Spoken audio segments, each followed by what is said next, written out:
জীবন এবং যৌবনের সর্বোচ্চটুকু দিয়ে যুক্তরাষ্ট্র যুবলীগের একজন কর্মী হিসেবে কাজ করে যাচ্ছি।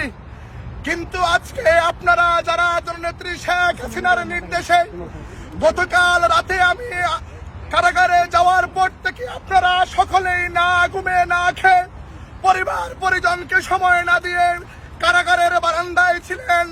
আপনাদের সবাইকে আমার ব্যক্তিগত পক্ষ থেকে, আমার প্রিয় সংগঠন যুবলীগের পক্ষ থেকে ধন্যবাদ এবং কৃতজ্ঞতা জানাই।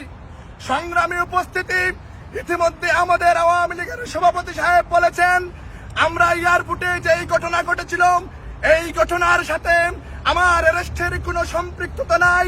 কারণ আমরা যেখানে আপনারা দেখেছেন এয়ারপোর্টে কুলাঙ্গার আক্তারকে যেভাবে ডিম নিক্ষেপ করেছিলাম, আমরা ওখানে সংখ্যায় কম ছিলাম, কিন্তু আমরা প্রতিজ্ঞা করেছিলাম যে আমরা আওয়ামী লীগের নেতা কর্মীরা এবার ভয়ঙ্কর রূপে ফিরব।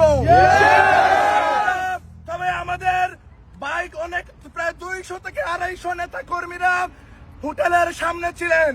আমরা কিন্তু ওখানে সংখ্যায় কম থাকলেও এখানে একা মিজান চৌধুরীর কৃতিত্ব নয়, এই পুরো কৃতিত্ব যুক্তরাষ্ট্র আওয়ামী লীগ, যুবলীগ, ছাত্রলীগ আপনাদের সাথে। আমরা পরিশেষে একটা কথা বলতে চাই, যতদিন পর্যন্ত রাষ্ট্রনায়ক শেখ হাসিনাকে বাংলার মাটিতে ফিরিয়ে না নিব ততদিন পর্যন্ত যুক্তরাষ্ট্র আওয়ামী লীগের নেতা কর্মীরা যদি আমরা সবাই একসাথে জেলে যেতে হয় তাতেও আমরা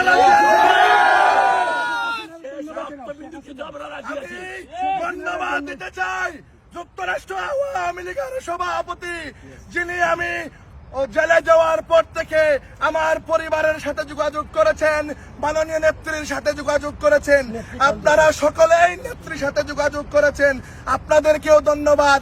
প্রিয় বন্ধুরা আমার, আমি শুধু একটি কথা বলতে চাই, কাল রাতে যখন আমার হাতে হাত করানো পড়া হয়েছিল আমি গাড়িতে ওঠার আগে বলেছিলাম শেখ হাসিনার কর্মী দেখে দাবায় রাখা সম্ভব না।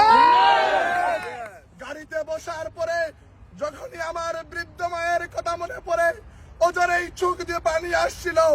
আমি যখন প্রেজেন্টে গেছিলাম আমি পৃথিবী দেখি নাই, শুধু গোলাকার কালো দেখা যাচ্ছিল। আমি আর শুধু আমার বৃদ্ধ মায়ের কথা বলে চিন্তা করেছিলাম আমার অসুস্থ মা আরো বেশি অসুস্থ হয়ে পড়বেন।